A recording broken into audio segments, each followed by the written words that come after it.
what legacy would you say the Jonathan administration will be leaving behind? Well, I want to believe that the answer is quite obvious. Today, at the eve of inaugurating a new president, or so to say, the administration of President Jonathan coming to an end, and that of General Buhari coming on stream, that Nigeria is peaceful, that our democracy by every evaluation can be said to have matured, and Nigeria had become a darling to the entire world. Across the globe, everybody wants to be part of the inauguration ceremony.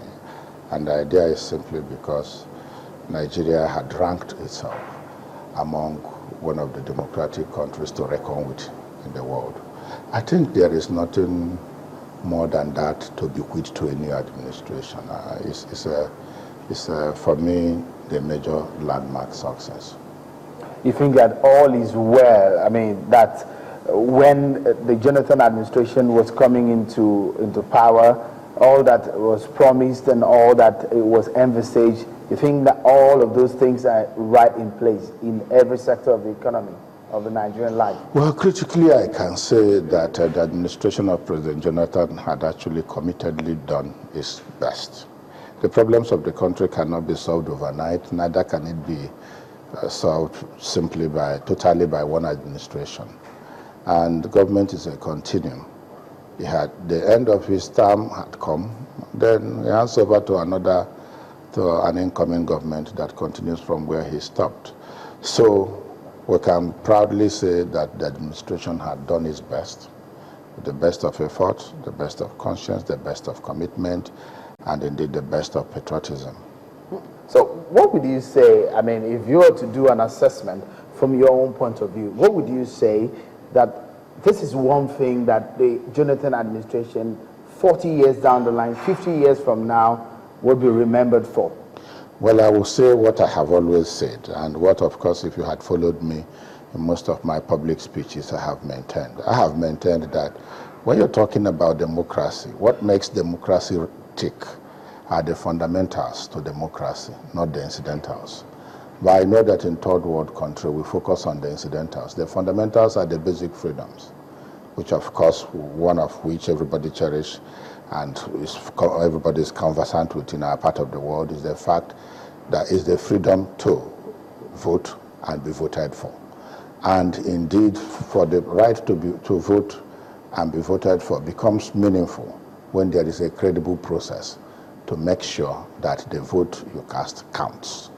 And I can say for today that the basic fundamentals of democracy had been so secured and guaranteed in Nigeria. So I'm not usually prone to counting there is railways on, power is on, and all this and all that. But I'll tell you something. President Jonathan's administration had carried out very far-reaching reforms that had tended to strengthen institutions and streamlining policies that will actually work for the next generation. And you recall that in my last outing, I did say that the administration did not work for the next election. The administration worked for the next generation. And the contribution of this administration to the progress of our country will be appreciated much more in the future. Would you say the success of the 2015 election was a Jonathan factor or a Jega factor? Well, Jonathan appointed Jega. If Jega had done well, it's because Jonathan made a good choice. And so you can't separate them. Jega would have done so well because he had the right environment to work. And he had worked within that environment. He had the right encouragement to work. And he worked within that space. He had the funding to work. And he worked within that limit. So you can't simply separate them. And I want to believe that though INEC is said to be independent, it's part of this administration. INEC chairman and the present commissioners were appointed by this administration. And the political process cannot also be compartmentalized. INEC played a role, but then the fact that people have the confidence to participate in the process was also a factor, that the whole political space, whole political environment actually had generated. This is because the political environment encouraged people to believe in the process, to participate in the process. And that is why you have the result you get. So do you think that the 2015 general elections were free and fair? Well, that is a question that every well-meaning Nigeria should actually come to accept. The fact is that election was properly conducted, elections were contested, a result was announced, the result was accepted. I think you leave it there. There is no contention about the result. There was no legal tussle about the result and all that. Invariably, you're saying that the elections were free and fair? The word free and fair is a general word. That should be when you have a result that is not contested. Because President Jonathan didn't come out to say, I'm challenging it based on his own personal conviction. Does it mean that the process was okay? No process is perfect. There are still people at various levels that are in court. But our greater concern is the presidential election, because that is what will affect the entire country in one swap.